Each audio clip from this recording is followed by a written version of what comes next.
Good morning, everyone. Wool Talks here in the New Order of Fashion Lab. I'm Haiko, your host for today. The theme will be all about getting to understand what it takes to work with sheep and in what different ways sheep are being kept in the Netherlands. From sheep to system, agriculture and the wool's economy is the official title of today.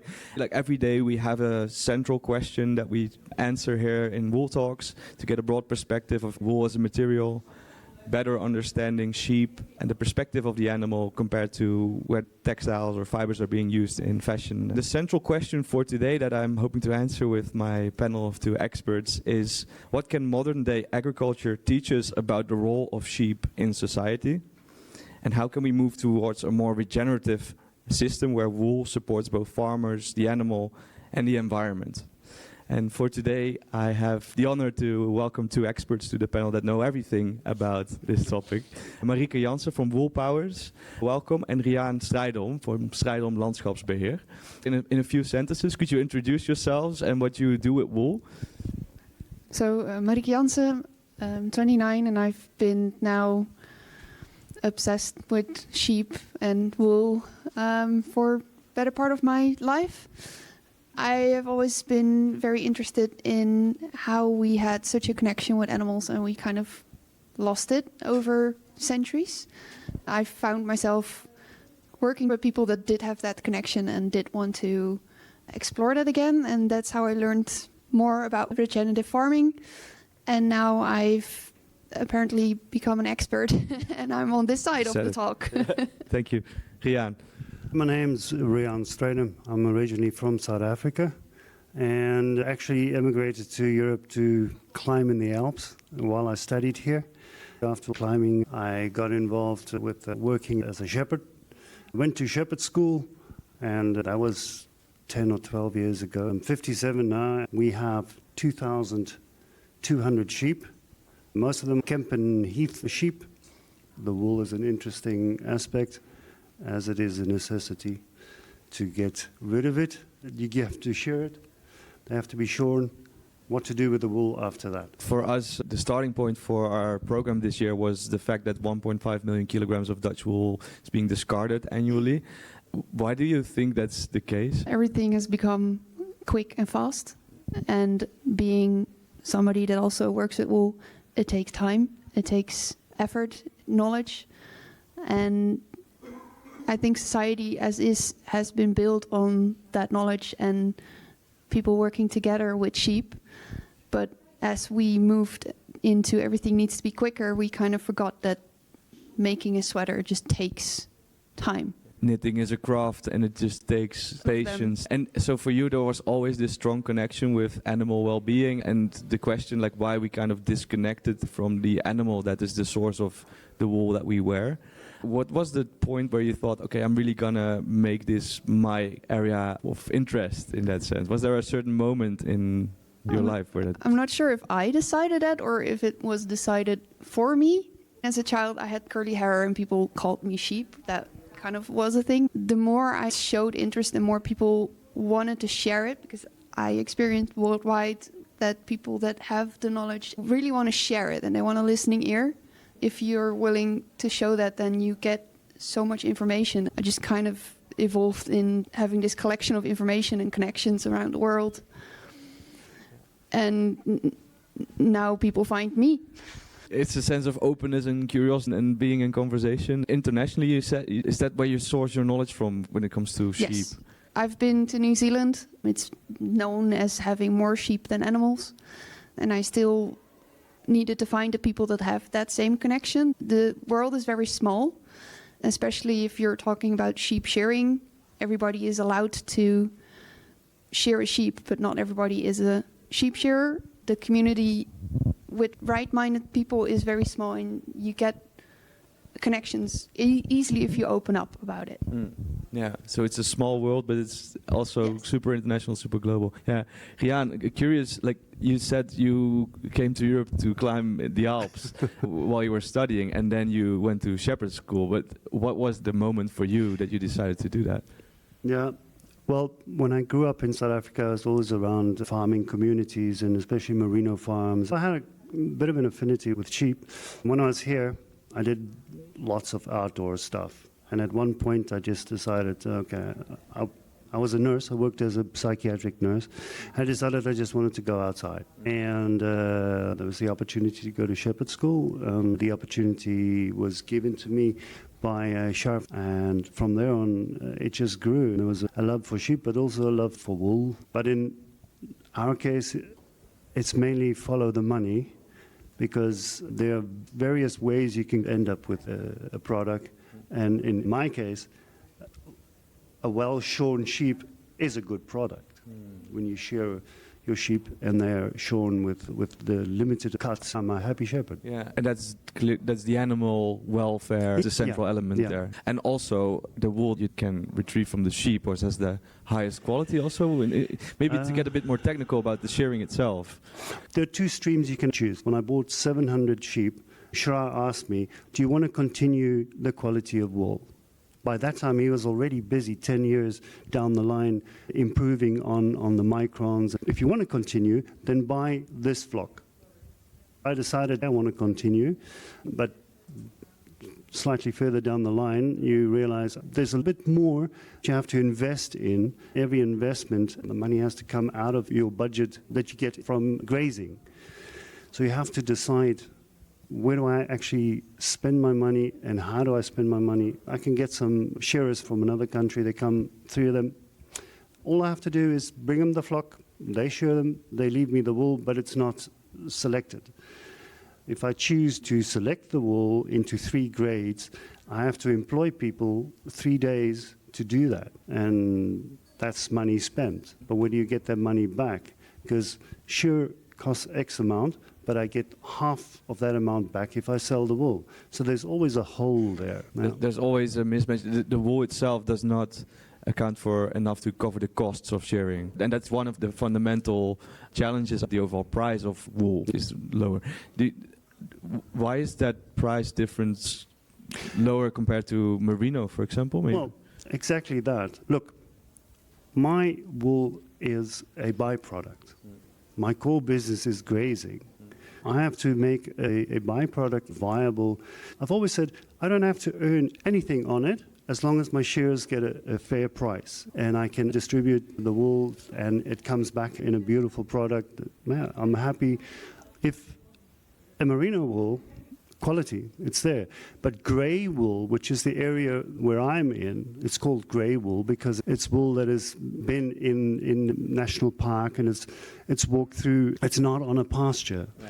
To give you one aspect, if I say to my client, look, my sheep are really great for your ecological value because they take seed in their pelts and they distribute seeds. Yeah. That's not good for wool. But it's good for my client who's a nature conservationist. Well, that's great. But if I tell my shepherds, hey, look, we're close on to shearing. Please skip that tree. Don't take him through the brush. I want the wool to stay clean. Yeah. There's a distinction to be made for landscape management.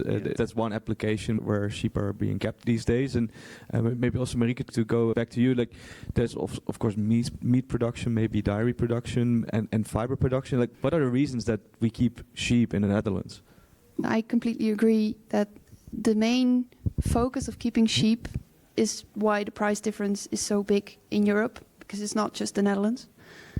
When we decided that we wanted mainly meat, milk, and good grazing, the other side of the world focused on wool.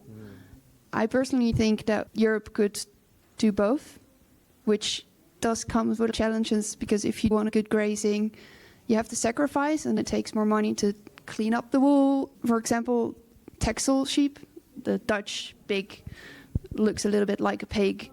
It's bred for meat production. They focused on one aspect. I think what a lot of people don't know is that quality of wool is genetically improved within one generation, and it doesn't infect meat or milk. It's a separate gene that you can also focus on, which does not neglect the other ones. If you're a shepherd or you have a milk farm, you're so focused and there's so much that you have to do. It's like a job with 1,000 different aspects. And then you also have to focus on the wool. That it's a big ask. Yeah. as a byproduct mostly, especially if the Tesla are being kept for meat production mainly. But Tesla, Yeah. they also have beautiful fibers if you have the resources to pay the attention to it. Yeah. So you have to take years to improve it, like they did at the Wassum, but it's definitely possible. So meat production is of course a big industry. Could you tell percentage-wise how many sheep are being kept for meat production or for landscape management? Is there an estimation we can give? Well, I'm in the grey area where the heath sheep, that's grazing. That's definitely grazing, and you can influence. Look, we're connected to a pedigree. So I have to get my rams from a certain. I can't just go about and say, okay, this year I want more meat. There's a selected circle of rams that makes it slightly more difficult. Less than 20% is being kept for wool in the world. Selective breeding is part of that process as well, right? Where if you can only work with a select amount of rams to have a flock that's for grazing, that is an important element, keeping a healthy flock, I would say. Yeah. And how does the business work of grazing? Do you work in the same areas across the country? How does that look? We've actually got our setup quite centralized, and we've got contracts for 6 years. We've got yearly contracts. So nothing is actually concrete. My 6-year contract is concrete. But in my satellite projects, I have to tender every year. So that makes it like I have 400 sheep and they work on yearly programs or yearly contracts. What happens when those projects evaporate? I've got 400 sheep and nowhere to go. So there's always an uncertainty. In April, that's when grazing starts, and that's when you know, okay, this year's income is going to be this. Yeah. But it's always, and I need that amount of shepherds for those amount of projects. But if I don't get a year project, I've got a problem. Yeah. So we always say April, then 1st of April, we know what's what. For the rest of the year, you can actually plan ahead. And it has to do with biodiversity. You gave the example where sheep might take seeds from plants into their fur, and then if they graze around different locations, that's also contributing to biodiversity. And do you think there's enough attention when it comes to landscape management? Biodiversity, of course, is a big topic, just not maybe in your area of expertise, but also when we look at government policies in the country. How do you feel about that? Is that steady? Is it decreasing? Is it increasing, the topic of biodiversity in that sense? Our setup is complete circular. So we've got 20 acres of land that we plant wheat, grass. We like to be a complete circular setup. In that aspect, we can produce our own feed. I have total control on the quality of the feed in the winter. So when we're lambing in the winter, I know exactly my proteins, and you try to cut down on external protein products like pellets. If you can produce lucerne, you do that. You plant grasses with at least 2 clovers. So you're always busy thinking, okay, I have to feed my animals well, and that'll actually make for a good flock. Yeah. On the other hand, you must upkeep a complete setup with vehicles, shepherds, dogs. There's a whole behind the scenes ecosystem that works together. Yeah. Plus, the beautiful thing about wool is that you can incorporate the public. If you're shearing, I love to let them see, look, this is hard work, but it's done beautifully, and this is the product. So we always pull in the public, come and have a look. That's an aspect that can generate money if you turn it into something which is a public, enjoyable event. Like activations and workshops where you engage with citizens who are just curious about understanding. And all our clients, and that'll be a National Park Service, there's a lot happening, like the depletion of minerals in the national parks. If you're a shepherd in this day and age, you really got to be glued in on what you're doing ecologically. It's super holistic these days. You have to understand how these different parts connect and interact. I think that landscape grazing is involved in that, and they have to pay attention, especially like they get hired to think about that. But then, for example, the meat production sheep, they're just on one field. There's no strip grazing. There's no thinking about what we put, like... If you talk about regenerative farming, that aspect is a little bit lost in those farms keeping sheep. The original way of keeping sheep was nomadic. They walked around. They, from their own perspective, they don't want to stay in one spot. They're prey animal. They move around. They'll eat what they want to eat on the way, and they have this holistic relationship with their surrounding. And not all farming principles give them that way of living. Industrialization kind of took away the natural environment from the animals in that sense. Depleting the soil in that way. Like the sheep going through the bushes, they leave some of their wool behind. It goes back into the soil, or the birds take it. There's this whole natural cycle that's been taken out of it in Europe. Wool ends up in birds' nests. I've also heard examples where wool is used as a pot to put in plants. Every plant I own is surrounded by wool. Yeah. It has such good properties that you want it everywhere. You want to be covered in it. And shedding the fur as you walk through bushes, that's also the biodiversity process that's taking place. Yeah. And if we look at what you do with Wool Powers, where do you stand in this story that we're now talking about in that sense? Wool Powers is 3 people.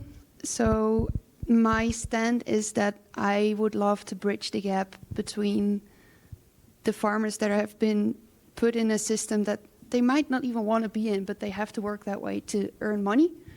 And the people that want to use wool see the value, but they don't really connect. For example, the shearing events, I love being there, and I'm a shearer myself. I'll try to get the connection, or somebody comes to me and says, "Oh, I want to do a big project and I want merino wool because that's the best." And I immediately say, no, please don't.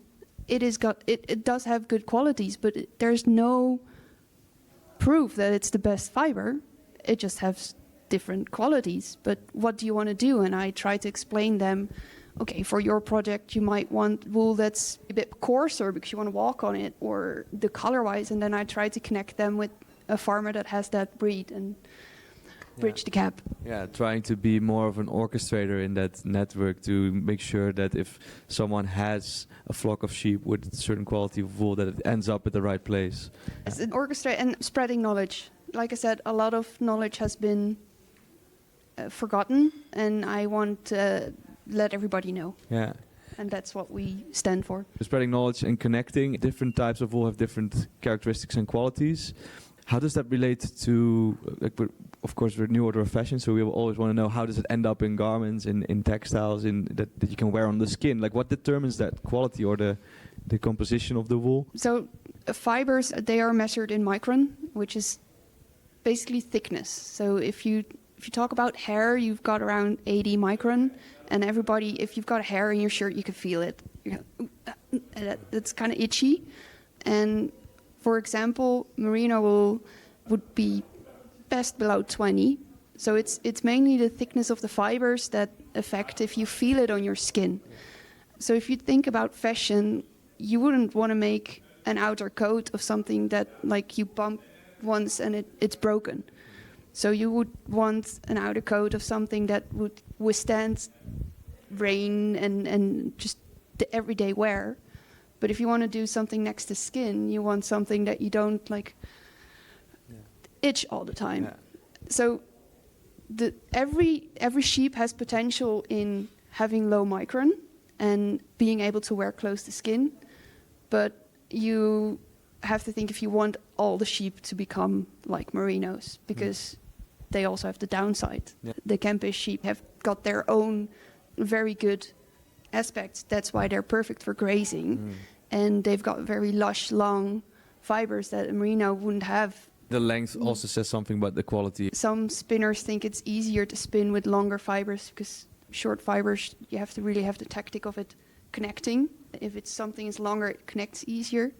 But other spinners, they swear by it. If you go to machine spinning, machines can't handle too long. So then if you have a sheep breed that has very long fibers, you would have to think maybe shear it twice a year to have the fibers short enough to process. There's a lot of nuances in how you live with the animal. There's a reason why there's so many different breeds, because sheep evolved on the spot that they were in the world.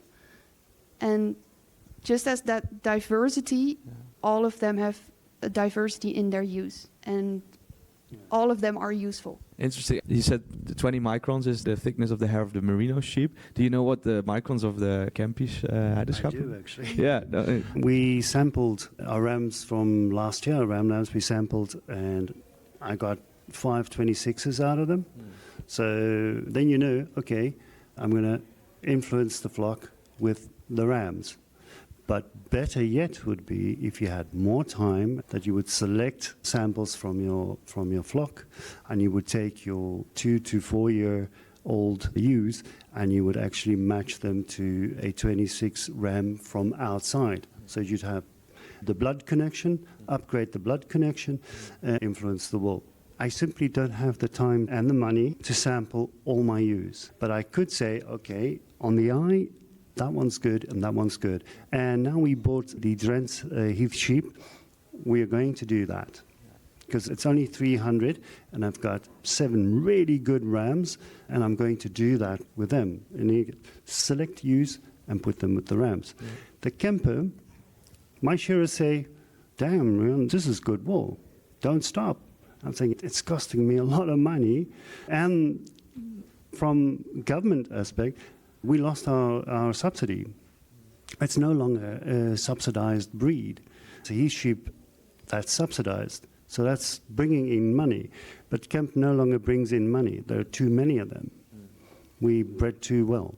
It's the perfect sheep for Heath continuation, but we've lost our subsidy. ultimately, it all has to come together and be a profitable living. If you want to make this your profession, these are ultimately the Yeah. things that it comes down to.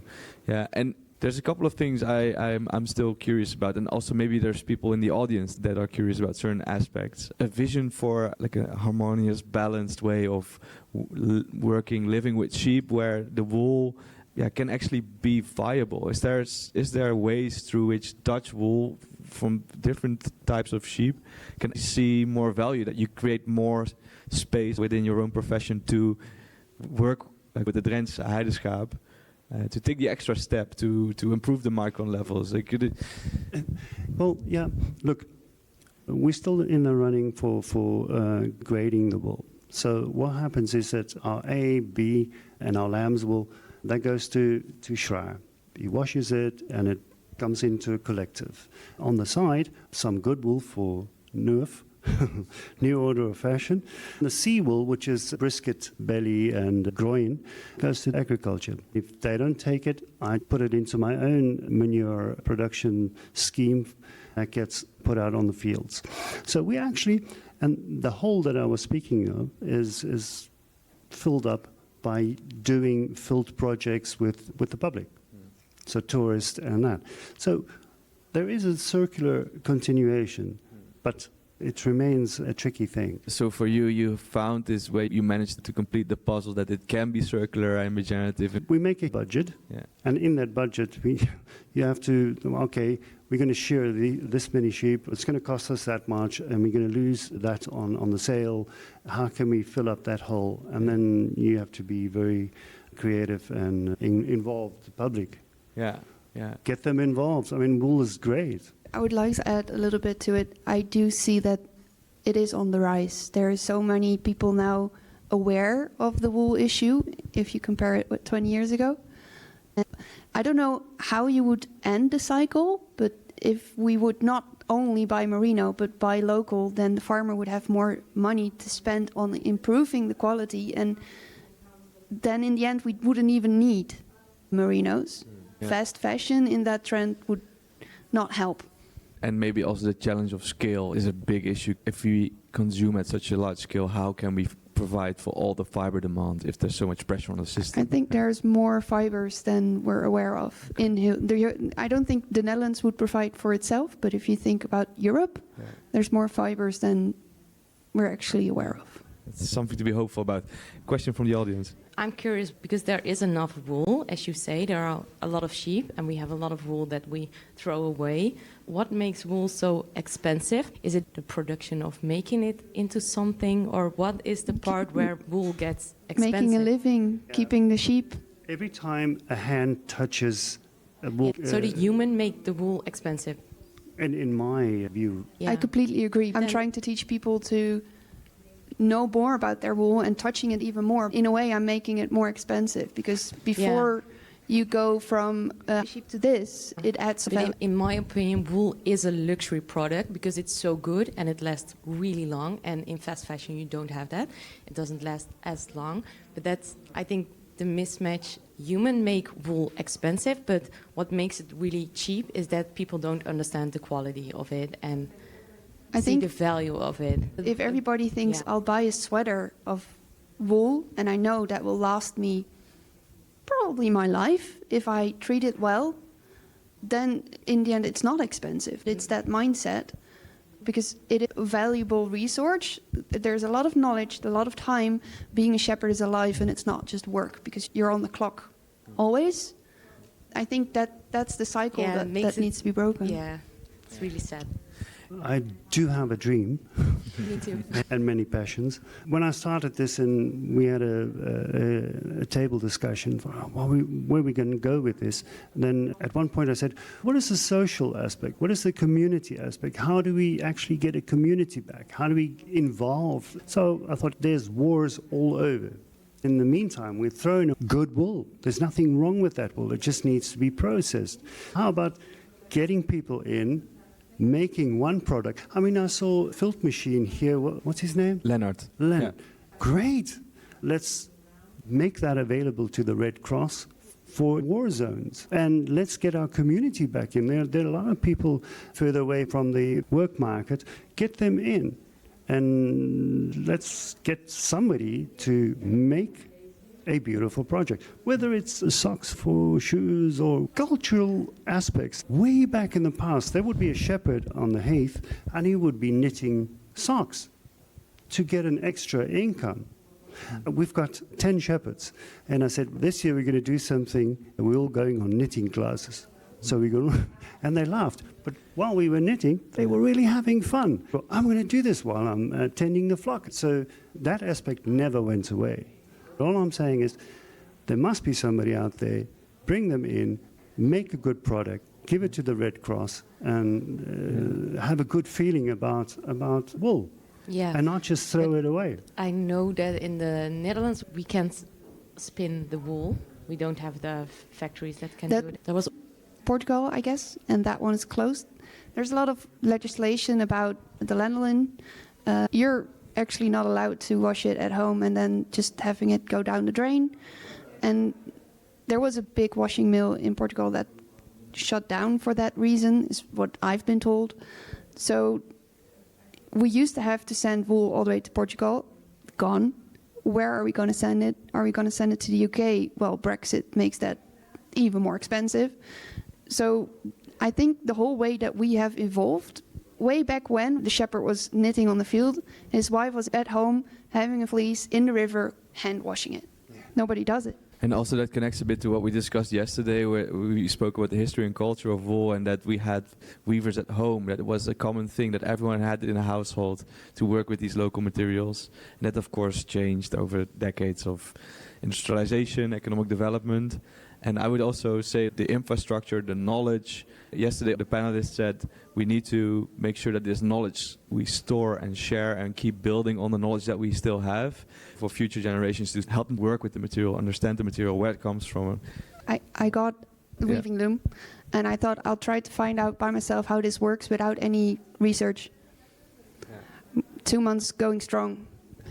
Haven't made anything yet. You should go to the Weverij Museum or I know, but that's the challenge to me. If we don't write anything down, how would anybody, if they find it, find out if it works? Yeah. I haven't completely, and I think I understand wool a bit, but we need the history. I think here wool can really be this connecting factor where like I could see projects or community initiatives where we like young talented designers have talks with experienced weavers at museums like the Weverij Museum, for example, and then this is a community effort where wool is like the central material, and then we get more knowledge and share experiences. That might be good. If you can move the microphone over there. Hi, I'm really fresh in the wool world. I work as an artist, and I now run into this. I have some idea to work with wool for burial shrouds, actually, which, has it asks for different qualities of the wool. They even sell it at the Dutch Wool Collective, and they call it herb felt. So I think that fits nicely in the dream to connect the ecological aspects with the productional aspects. But I run into this. Where do I go now? I was really starting like as a little kid, like, yeah, let's collect the wool. There's too much, let's make felt from it or whatever. And then people tell me like the whole industry is gone from Holland, like people sending Dutch wool to Italy or France to spin it, felt it, or weave it. But we need people to keep inventing the wheel, because I think it's slowly starting a little bit, because everybody keeps walking into the same stone and hitting their own head time after time. We're all donkeys. But you have an idea, and that's super great, even though somebody else might have already found a way. That's what I built Wool Powers for, to then have you maybe reach out to us and we say, well, we know somebody else that wants to do it, but maybe you can work together, or we can help you and you do it by yourself. The connections have to be made. So yeah, that's it. I'm like, oh my God, where did all the machines go? Where did all the knowledge go? There was so much knowledge and everything was here, right? Where did it go and where can we go now? That's the question. A week ago, I saw a great thing, a pottery restaurant, and apparently that's very popular all over the world. I never heard of it. So I thought, hey, we should incorporate that into a weaving restaurant. You come, you have good food, and you weave something, you make something with wool. There are plenty of beautiful ideas out there, like yours. They just have to float, and somebody has to pick them up. Yeah, and working with the wool, I started at the Wool-Unie. I started a course in felting. I'm like, oh my God, I love it. Just touching the wool, felting it. And I think especially in this society, it's really mindful to touch it. there was an article in the Speld that said if everybody just learned how to do knitting, we would have less war. And I would just applaud you. In my experience, people working with wool want to embrace you. And I think a lot of people want to sit on their own idea, but if we break that cycle and connect, we could make it all together again. It doesn't matter if it's your idea or their idea. It would be nice. Just took off. And networking is one of the greater parts of our shepherd existence. For instance, there's somebody that makes pallets in the west of the country. So I phoned her up and said, look, I've got bales of wool that's just not going anywhere. How about we trade? I get your wool bags and you get my wool. Sure. So now I pay nothing for my wool bags and I bring my wool there. Yeah. I have to drive there to collect the bags anyway. Yeah. Why not just take 6 or 7 bales there? So I love that. Yeah. No money's involved, but it's like a lovely trade and it's just beautiful. Maybe also an invitation for anyone listening to the conversation right now or checking it online, that the wool world here in the Netherlands is open in a way. I'm hearing stories of just connecting people and just saying, hey, this is my question, can we... Yeah. There are unfortunately still a lot of people not open, but I think we should force them and just keep reaching out, and they'll connect. There's a question here in the front. Question to Marieke. 2027, the textile industry needs to be circular. I understand that shepherding is a circular concept.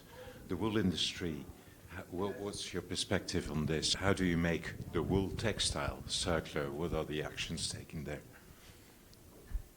I think if I knew the correct answer, I would be rich. But I think what we're doing, paying attention and also helping the people that have the animals in general want to pay good attention to the animals and the animal welfare, but they also need to live.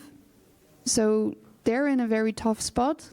I like to give them more knowledge to help them out to improve. But I think on all the aspects of the whole wool industry, everybody should just kind of step up a little bit. Everything in the life of a sheep affects wool quality. So from before it's even being born, you can affect wool quality till the end. A question about the end of life of your wool product, whatever it is, a jumper, and recycling it, what are the steps? Wool is a natural product that if you've worn a sweater that's not been dyed or anything, just natural fibers, you've worn it, like you've repaired it so many times, it's done.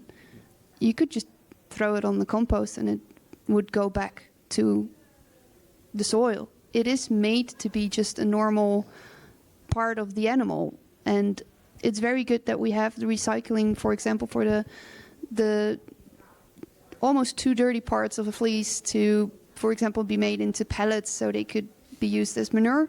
It's really good. In a way, the amount of wool, if we used it until it was done, we could give it back and it would circulate in that way. And it's naturally biodegradable. Yeah, as long as you don't do too much to it. We are almost out of our time for the talk today, and to go to a bit of a conclusion. The initial question that we try to answer is, what can modern day agriculture teach us about the role of sheep in society? I think what we've learned is that there are multiple reasons to keep sheep, and that they have always played a role, and that role is ever changing. And how can we move towards more regenerative practices and systems where both farmers and animals and the environment benefit? I think that's the invitation to involve community, to get together and do projects and see where wool can play a crucial role in making that connection. One thing that came to mind yesterday, we had Knitters of Eindhoven here, was the knitting community. Just the fact that knitting plays a central role in getting people together again through wool, I think it's something we hopefully might see more of. Is there anything else you would want to add, Marieke? How can we move towards this more regenerative industry with wool as an important component in that? I think, like I said, connection. If you are interested in working with wool, look around you. There is for sure a sheep farmer in your area. Reach out. Say, what do you do with your wool? And also, like, maybe it is a waste product at the moment, but think about how much has been spent. For farmers, it is very easy to say, oh, it's a byproduct, I'll throw it away. But also for them to reach out. So I think reaching out. Reaching out and connecting. Riaan, some final words? Yeah, I really think that wool is still going to go up. It's definitely coming. Whether it's art, whether it's practical use. To give you a small example, quick example, we've got 12 border collies. They live in a kennel behind my house, and they sleep on sheep wool. Every week it gets changed, and it's a pity that the photographs aren't working, because I would show you a photo of our dogs, lovely and warm and snug in their little beds with wool.